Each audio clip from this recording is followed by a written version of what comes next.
Bienvenue à l'église protestante évangélique de la Garenne-Colombes. En tout cas, normalement, je dirais ça. Est-ce que ça tient toujours? Nous savons que le bâtiment n'est pas l'église, mais l'église, c'est le rassemblement des hommes et des femmes, des garçons et des filles qui ont Jésus comme roi. Alors ce matin, malheureusement, nous ne pouvons pas nous retrouver physiquement ensemble, mais nous pouvons regarder cette même vidéo, chanter les mêmes chants, écouter Dieu par les mêmes textes de la Bible et nous pouvons prier ensemble. Donc commençons par un chant qui dit ce qui nous réunit, le fait que Christ est roi.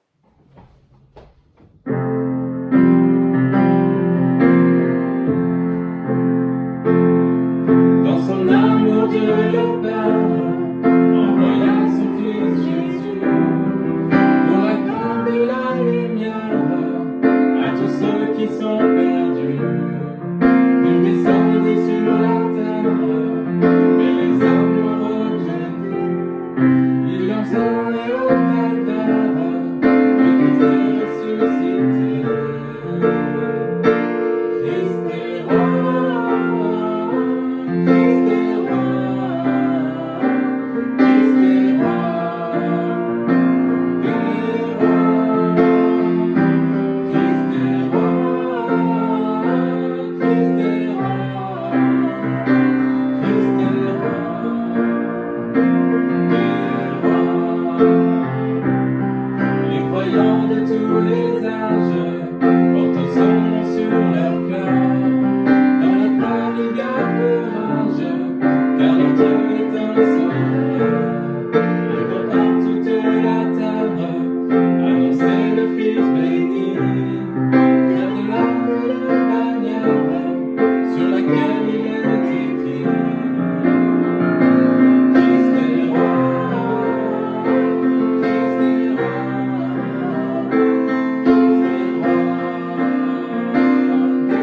rois. Christ est roi,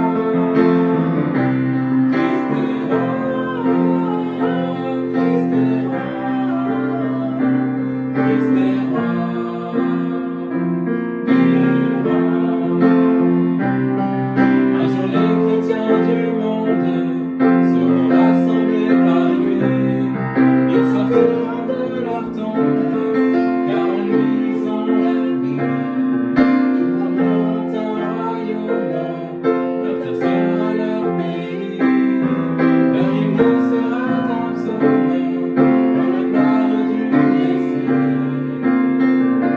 Christ est roi, Christ est roi, Christ est roi des rois. Christ est roi, Christ est roi,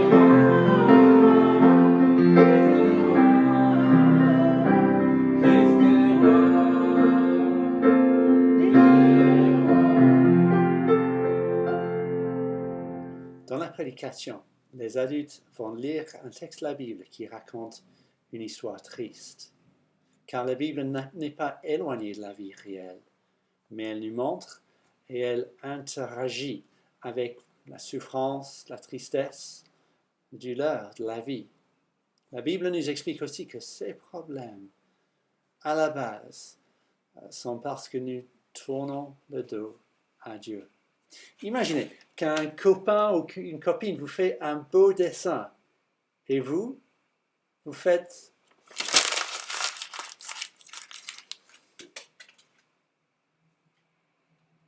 selon la Bible, tels que nous sommes, nous agissons tous comme ça, envers Dieu et envers les autres, créés par Dieu.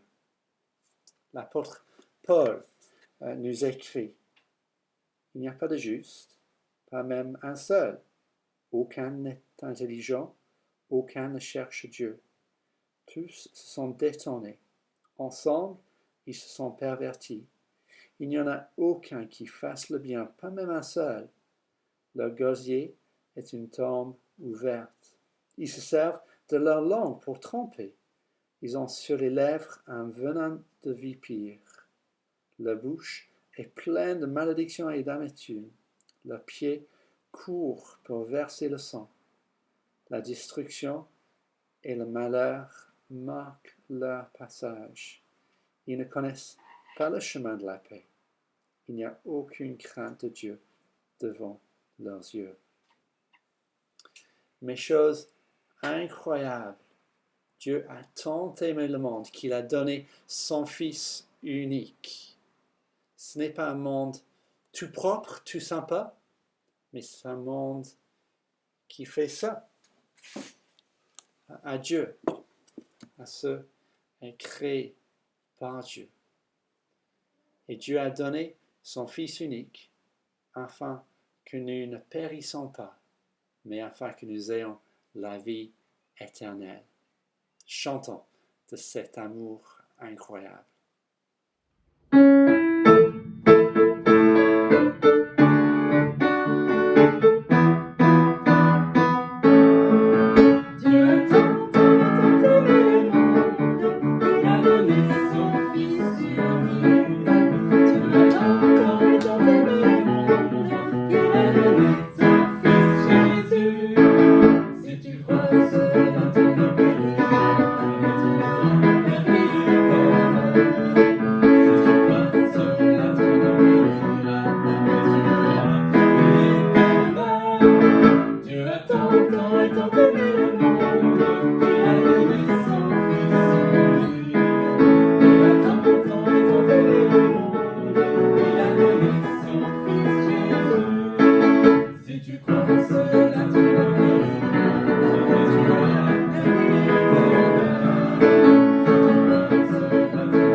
À l'église La Garenne, nous avons comme habitude de choisir un livre de la Bible et de commencer au début et de continuer jusqu'à la fin.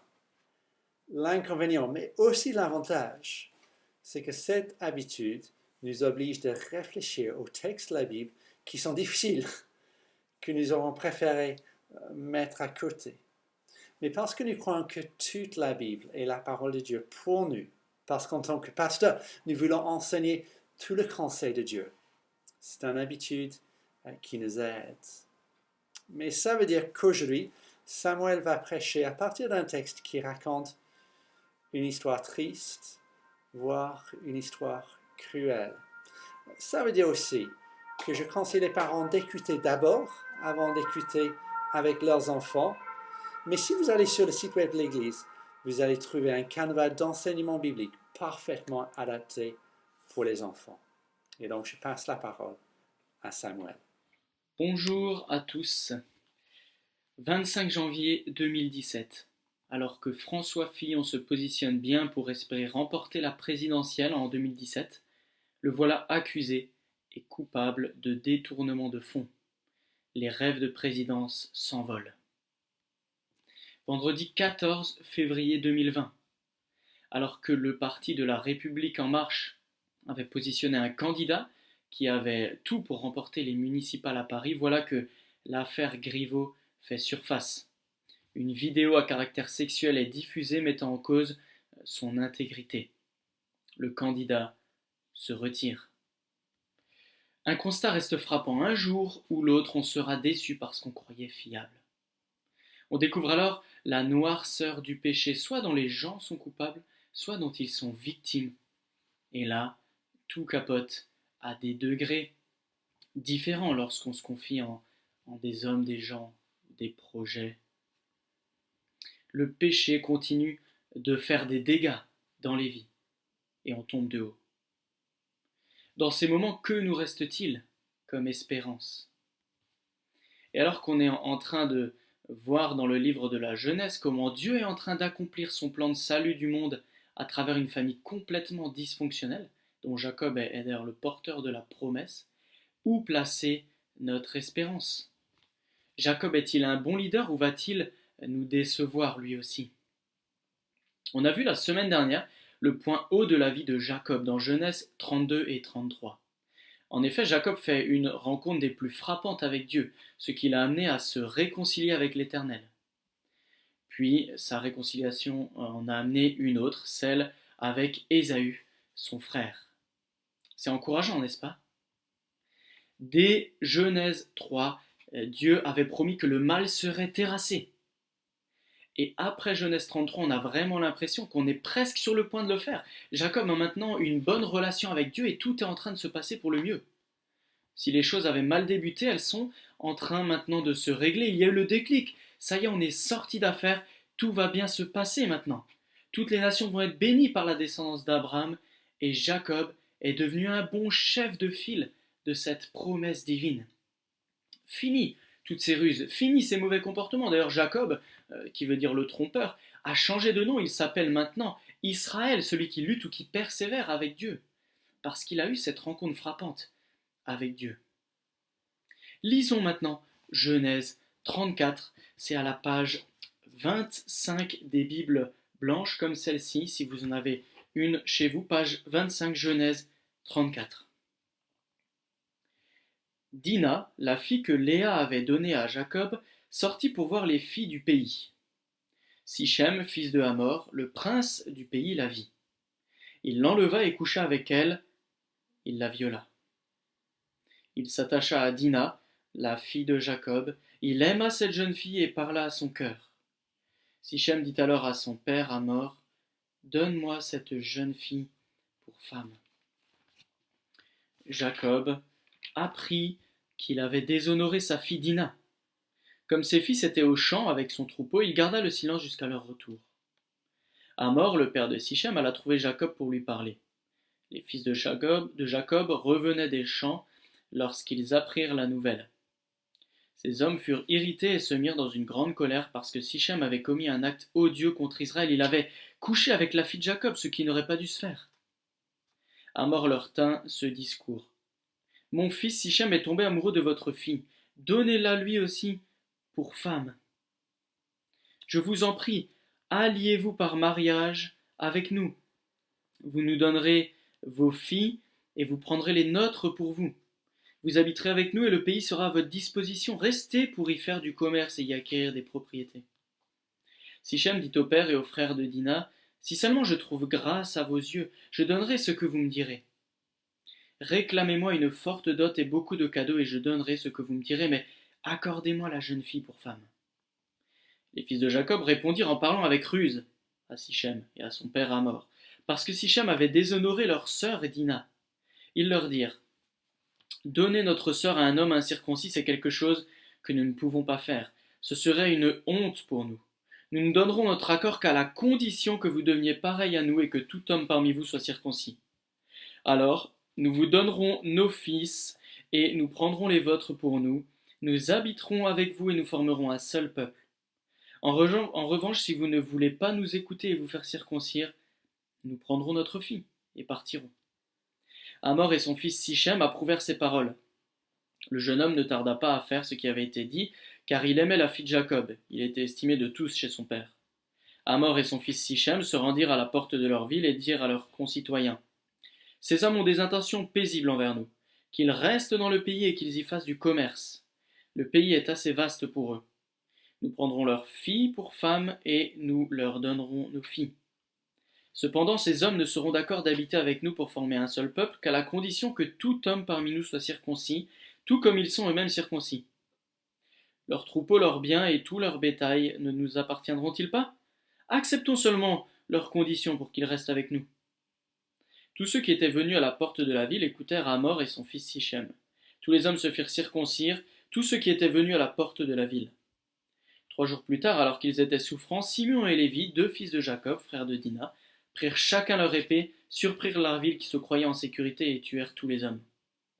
Ils passèrent aussi au fil de l'épée Hamor et son fils Sichem. Ils enlevèrent Dina de la maison de Sichem et sortirent. Les fils de Jacob se jetèrent sur les morts et pillèrent la ville parce qu'on avait déshonoré leur sœur. Ils prirent leurs troupeaux, leurs bœufs et leurs ânes, ceux qui étaient dans la ville et ceux qui étaient dans les champs. Ils emmenèrent en guise de butin toutes leurs richesses, leurs enfants et leurs femmes, ainsi que tout ce qui se trouvait dans les maisons. Jacob dit alors à Siméon et à Lévi, Vous me troublez en provoquant le dégoût des habitants du pays, des Cananéens, des Phéréziens envers moi. Je n'ai qu'un petit nombre d'hommes. Ils se rassembleront contre moi, me frapperont, je serai détruit avec ma famille. » Ils répondirent, « Peut-on traiter notre sœur comme une prostituée ?» Ainsi s'arrête la lecture de la parole. On tombe de haut. Qu'est-ce qu'il nous reste à espérer maintenant? Ce récit nous plonge tout simplement, tragiquement, dans la noirceur du péché humain.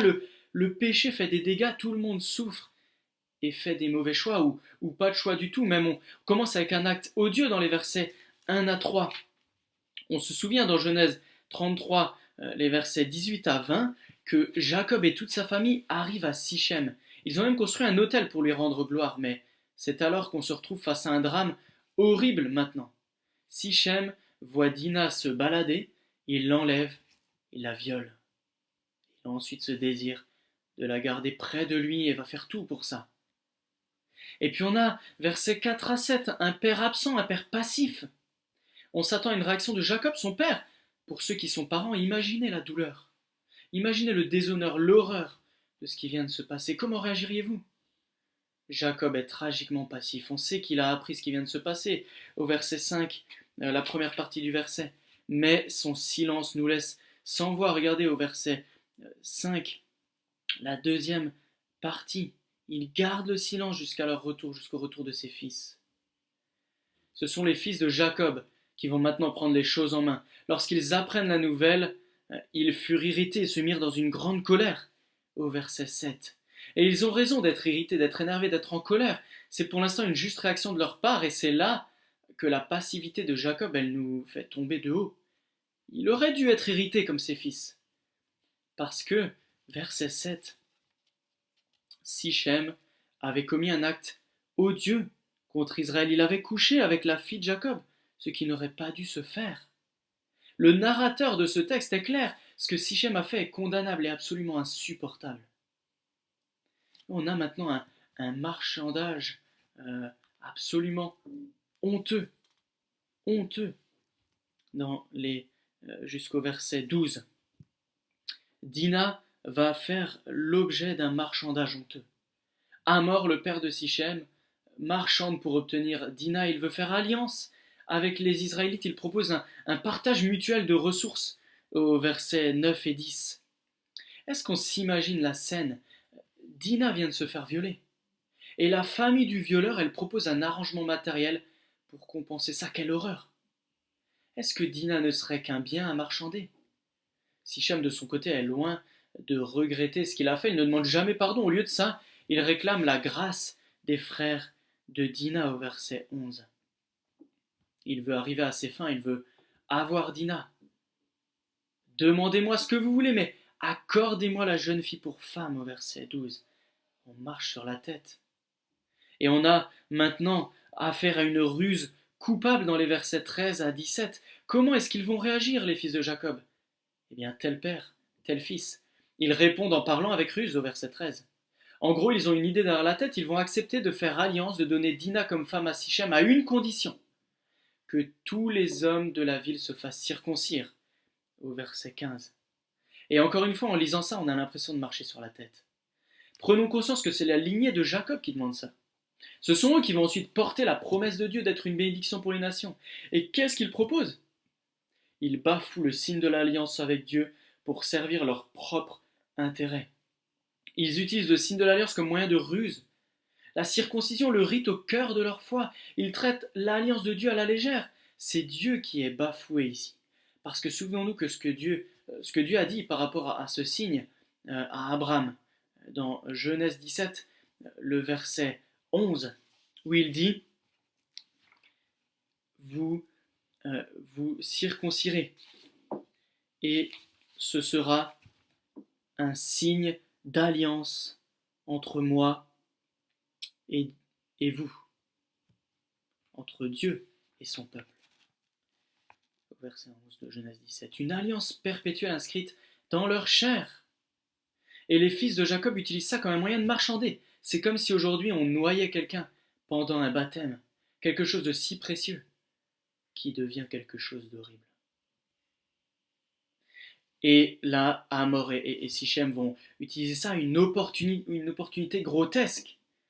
Du côté d'Hamor et Sichem, ça ne les dérange pas. Sichem aurait fait n'importe quoi parce qu'il voulait absolument Dina dans les versets 18 à 19.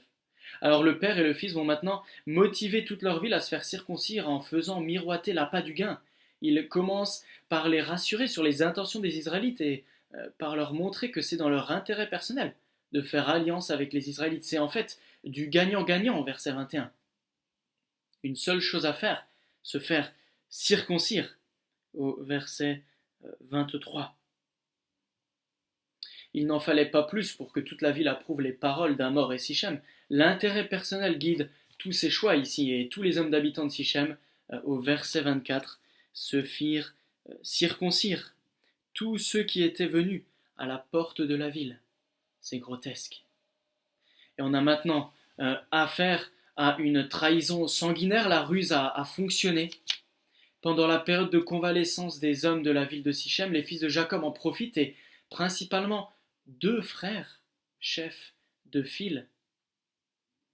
C'est au verset 25 à 28, je vous lis ça. Alors, 3 jours plus tard, alors qu'ils étaient souffrants, c'est-à-dire les habitants de Sichem, Siméon et Lévi, 2 fils de Jacob, frères de Dina, prirent chacun leur épée, surprirent la ville qui se croyait en sécurité et tuèrent tous les hommes. Ils passèrent aussi au fil de l'épée à Hamor et son fils Sichem. Ils enlevèrent Dina de la maison de Sichem et sortirent. Les fils de Jacob se jetèrent sur les morts, pillèrent la ville parce qu'on avait déshonoré leur sœur. Ils prirent leurs troupeaux, leurs bœufs, leurs ânes, ce qui était dans la ville et ce qui était dans les champs. Ils emmenèrent en guise de butin toutes leurs richesses, leurs enfants et leurs femmes, ainsi que tout ce qui se trouvait dans les maisons. C'est de la haute trahison. Rien de ce qu'ils viennent de faire n'est juste. Ils assassinent, ils mentent, ils sont sanguinaires, ils sont cruels. Et effectivement, ils font tout ça parce que Dina a été déshonorée, mais leur action sanguinaire lui a-t-elle rendu justice? Est-ce que ça l'a honorée? Est-ce que ça a résolu la situation? Est-ce que tout cela plaît à Dieu? Ici, ils n'ont fait qu'aggraver la situation et n'ont pas cherché à rendre justice, mais ils se sont vengés, cruellement. Sauf que le nombre de victimes dans cette situation n'a fait que s'accroître. Alors que Dina était déjà victime, voilà que Siméon, Lévi et ses frères ont agi de manière odieuse, tout comme Sichem. Et ils ont tué des innocents, ils ont rendu veuves des femmes et orphelins des enfants. C'est une horreur. Et on constate ici toute la noirceur du péché, de la rébellion contre Dieu. Et on arrive à un dénouement dans le verset 30 et 31, un dénouement misérable. Misérable. Le dénouement n'est pas plus heureux. Jacob reprend effectivement Siméon et Lévi. Et d'ailleurs, leur action va se retourner contre eux parce qu'ils vont être écartés de l'héritage par Jacob lui-même. À la fin de la vie de Jacob, dans Genèse 49, les versets 5 à 7, verset 7 notamment, où Jacob dit « Je les séparerai dans Jacob, je les disperserai dans Israël ». Et il parle de Siméon et Lévi. Mais Jacob ne les reprend pas ici parce qu'ils ont commis un acte horrible qui déshonore Dieu, qui bafoue l'alliance divine.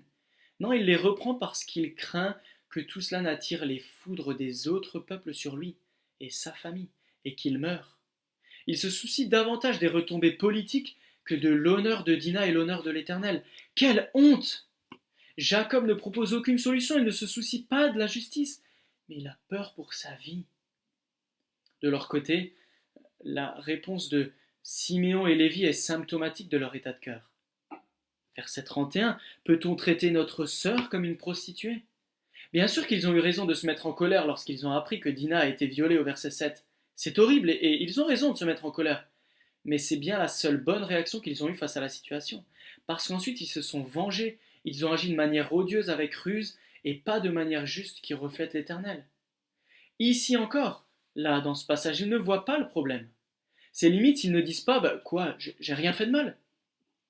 Siméon et Lévi n'ont pas l'impression d'avoir quelque chose à se reprocher, ils ne se repentent pas d'avoir mal agi envers Dieu et envers les habitants de Sichem. Genèse 34, tout ce passage est symptomatique du cœur humain. Effectivement, le narrateur nous fait prendre conscience que c'est horrible que Dina ait été déshonorée, et 4 fois c'est dit explicitement dans le texte. Et pour ça, il y aurait dû avoir sanction, il y aurait dû avoir justice. Mais on voit bien que tout le monde a une attitude catastrophique. Sichem viole, Jacob reste passif et ne cherche pas à rendre justice. Hamor va dans le sens de son fils. Siméon, Lévi et leurs frères sont sanguinaires et vengeurs. Et à quoi pouvait-on s'attendre de mieux dans Genèse 34?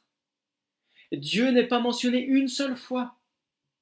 Alors qu'on termine Genèse 33 avec le nom de Dieu, Elohé, Israël, et qu'on commence le chapitre 35 avec Dieu qui parle à Jacob. D'ailleurs, dans Genèse 35, on va constater combien Dieu continue à tenir Jacob dans ses mains malgré la fragilité du patriarche et de sa lignée, malgré la persistance du péché qui fait des dégâts. Mais dans ce chapitre 34, pas une seule mention ni allusion à Dieu. Comment alors peut-il se passer quelque chose de constructif? Si on espérait que les choses allaient maintenant bien se passer suite à Genèse 32 et 33, eh bien on est tombé de haut. Ce n'est pas parce que Dieu est intervenu dans Genèse 32 et 33 pour aider son peuple dans une situation critique que le danger de la corruption n'est pas toujours présent. Et ça se vérifie pleinement ce matin. Le péché continue de faire des dégâts. Est-ce qu'on place notre espérance en la science, dans le gouvernement, nos biens ou notre balcon en cette période de confinement? Un jour ou l'autre, on sera déçu, parce que le péché est encore présent et fait encore des dégâts. La personne en qui j'ai placé ma confiance va me décevoir. Mes biens matériels ne sont pas éternels. La science n'a pas réponse à tout, et la preuve en ce moment, même si ça nous aide, la science, elle est en quelque sorte impuissante contre la mort. Notre maison peut vite être inondée, partir à cause d'une tempête, brûler. Le péché et ses conséquences, notamment sur le climat, etc., fera de toute façon tout capoter. Et pour ce qui concerne Jacob, Siméon et Lévi, on constate bien qu'ils sont pécheurs, qu'ils n'ont fait aucun bon choix ce matin. Tout comme aucun d'entre nous n'est digne de confiance à 100% parce que le péché est encore présent dans notre cœur. Ne nous illusionnons pas. Même si on a placé toute notre confiance en Dieu, cela n'empêche pas que nous sommes encore en proie au péché, encore en proie à faire des mauvais choix, à être passifs lorsqu'on devrait élever nos voix contre l'injustice d'une moquerie à l'égard d'un autre, d'une critique ou de la maltraitance d'une manière ou d'une autre. Nous sommes encore en proie à nous venger de manière injuste, à vouloir faire payer notre frère pour la manière dont il nous a humiliés, à vouloir faire payer notre patron pour l'augmentation qu'il ne nous a pas donnée. Soyons lucides sur nos cœurs. Alors on pourra avoir l'impression peut-être dans ce monde et suite à ce passage que le péché règne. Mais la parole elle-même nous dit que le règne de la mort est fini. Et c'est le règne de la grâce qui a pris sa place depuis la venue de Jésus-Christ, le Fils de Dieu, le descendant parfait d'Abraham, d'Isaac et de Jacob. Le seul de la lignée qui vaut le coup, c'est Jésus-Christ, le Fils de Dieu parfait, et personne d'autre. En voyant les fils de Jacob, on pourrait se dire, c'est mort, la promesse, elle va jamais s'accomplir, c'est des bons à rien. Et effectivement, ce n'est pas Jacob qui va écraser la tête du serpent, comme il était question dans Genèse 3,15. Mais la promesse va s'accomplir non pas grâce aux qualités des fils de Jacob, mais grâce à la sûreté, à la fiabilité de Dieu et à la perfection de son Fils, Jésus-Christ. La lignée depuis Adam est régie par le péché et donc la mort pour tous, nous y compris. Mais Jésus-Christ est venu apporter la grâce par sa vie parfaitement juste et son obéissance qui l'a mené à mourir pour nous acquitter. Il nous permet d'être déclarés justes parce qu'il a payé la conséquence de la lignée d'Adam et la lignée aussi d'Abraham, d'Isaac, de Jacob, dont on fait partie. Il a payé pour les péchés de Jacob, de Siméon, de Lévi, de vous, de toi et de moi. Il nous acquitte pour toujours. Et c'est pour ça qu'on peut dire que ce n'est plus le péché qui règne, mais la grâce par Jésus-Christ qui nous fait passer de la mort éternelle qui nous attendait à la vie éternelle qui nous est maintenant assurée même après notre mort terrestre. Jésus-Christ a terrassé le mal, il a terrassé la tête du serpent de Satan. La tête de Satan est écrasée. Romains 5, 21 nous dit qu'il y a maintenant le règne de la grâce et que le péché qui règne, c'est terminé. Regardez Romains 5, verset 21 à la page 735 des Bibles blanches. Ainsi, de même que le péché a régné par la mort, de même la grâce règne par la justice, pour la vie éternelle, par Jésus-Christ, notre Seigneur. Dieu est là. En espérant en lui, on ne tombera jamais de haut. Une espérance certaine, solide pour tous ceux qui placent leur confiance en Jésus-Christ. Alors comment réagir à Genèse 34 ? Premièrement, que cela nous amène à nous lamenter de notre péché. Regardons à notre péché, disons pardon au Seigneur, supplions-lui de nous aider. Que cela nous pousse dans les bras du Sauveur. Demandons-lui de nous garder, de croire que maintenant nous sommes invincibles, de croire que le péché ne peut plus nous atteindre. Mais soyons lucides et réalistes. Et deuxièmement, regardons aussi à la grâce de Dieu et que cela nous pousse à être réconfortés, à être confiants, à être espérants en Jésus-Christ, notre Sauveur, qui règne. Pascal Denot dit ceci dans un livre, Sola, qui est ce livre-là. Il nous dit: cette grâce est encore plus magnifique lorsque nous saisissons combien misérables et mauvais sont les pécheurs. Genèse 34 nous fait prendre conscience de toute l'horreur du péché dans les cœurs, qui fait des dégâts et des victimes. Mais c'est alors que la grâce de Dieu jaillit davantage. La lumière jaillit dans les ténèbres. Le péché fait encore des dégâts, mais Dieu est là. Dieu règne. Le règne de la grâce est là maintenant par Jésus-Christ notre Sauveur et Seigneur, qui nous donne la vie éternelle. Prions. Oui, Seigneur, je te remercie de ce que, effectivement, tu es là. Tu es là au milieu des souffrances, des dégâts que fait le péché dans nos vies, des dégâts que fait le péché dans nos cœurs, de comment on est soit victime du péché et qu'on est, quoi qu'il arrive, coupable aussi du péché d'une manière ou d'une autre. Mais Seigneur, on sait que Jésus-Christ a mis fin à ce règne du péché et de la mort.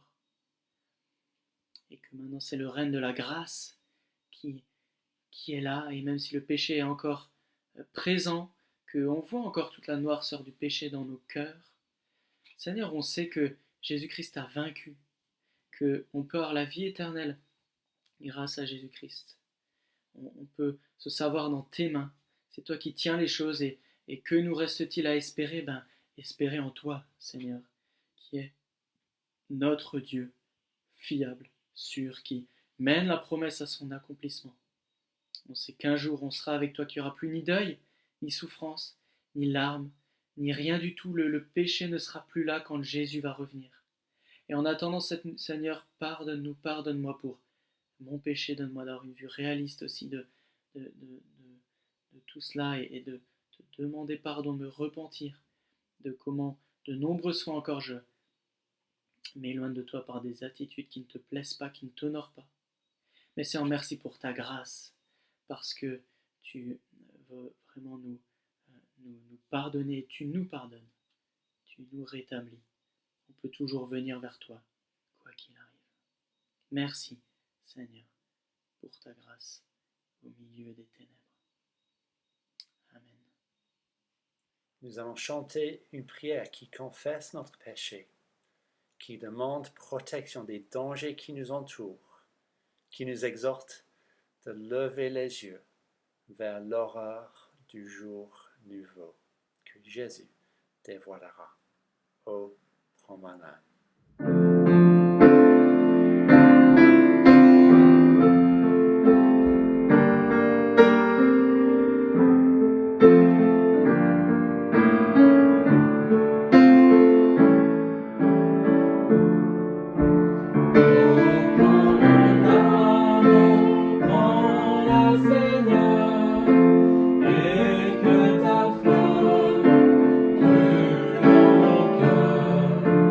Que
ensemble. Ô notre Père Céleste, nous reconnaissons la noirceur du péché dans notre monde, des actes odieux, des parents passifs, des marchandages honteux, des ruses coupables, des trahisons sanguinaires, des dénouements misérables. Nous voyons le péché et les dégâts du péché qui n'a pas changé depuis tant d'années. Nous voyons aussi la manque de justice et la présence de vengeance. Mais nous reconnaissons que nous sommes aussi à la fois coupables du péché et victimes du péché. Nous vivons dans ce monde marqué et taché par la rébellion contre toi. Nous souffrons du mal, de la maladie, de la mort. Mais nous reconnaissons aussi que nous sommes auteurs du mal. Nous faisons partie de cette rébellion contre toi. Aie pitié de nous. Merci de ce que dans la vie de Jésus, nous voyons un clin d'œil de la fin de la mort, la fin de la maladie. Nous voyons sa puissance sur le mal. Et merci de ce que la grâce règne désormais par la justice, pour la vie éternelle, par Jésus-Christ, notre Seigneur. Et nous attendons avec hâte sa victoire finale. Fortifie-nous dans cette attente. Transforme-nous dans cette attente. Utilise-nous dans cette attente. Et notre Père Céleste, dans ce texte de la Bible, nous voyons une femme violée. S'il y a des personnes qui font partie de notre Église, qui regardent cette vidéo, qui ont été abusées sexuellement, s'il y a des femmes qui ont été marchandées dans nos quartiers, nous te supplions d'envoyer ta guérison, ta protection. Donne la consolation de savoir que tu rendras justice parfaitement et que le règne de ta grâce brille. Amen. Pour finir, nous allons chanter un cantique qui parle de l'agneau de Dieu, celui qui est mort pour faire justice pour nous transformer et qui va revenir pour régner. Chantons ensemble.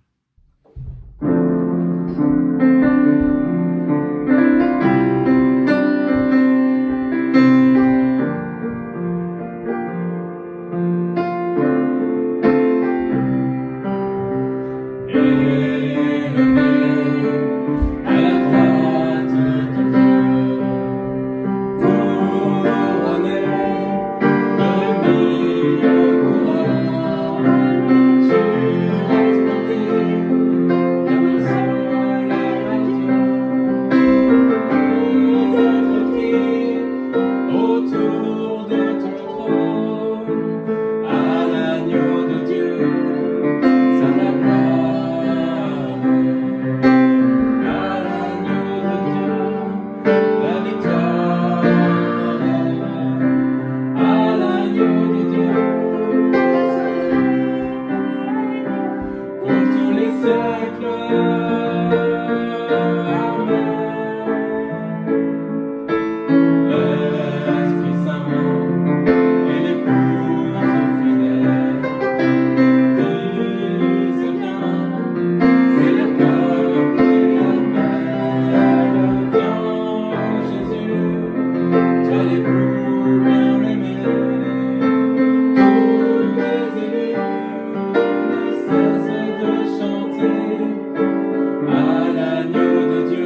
merci à chacun pour leur participation qui a rendu cette vidéo possible.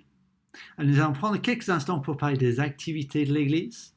Encore une fois, vous n'avez pas de bulletin des chants et vous n'avez pas de formulaire pour laisser vos coordonnées et rester en contact. Mais sur le site web de l'Église, il y a un formulaire où vous pouvez nous donner vos coordonnées. Il y a aussi une page avec tous les détails de toutes nos activités et beaucoup de ressources bienfaisantes pour tous les âges pendant cette période de confinement. Entre 10h45 et 11h15 dimanche matin, connectez-vous pour un café virtuel afin de dire bonjour aux uns et aux autres. Et dimanche soir à 18h et puis jeudi soir à 20h, connectez-vous pour une réunion de prière par vidéoconférence. Et nous avons même préparé un document avec des instructions techniques pour vous aider. Rendez-vous sur le site web de l'Église. Sinon, je vous souhaite un très bon dimanche et à bientôt. Au revoir.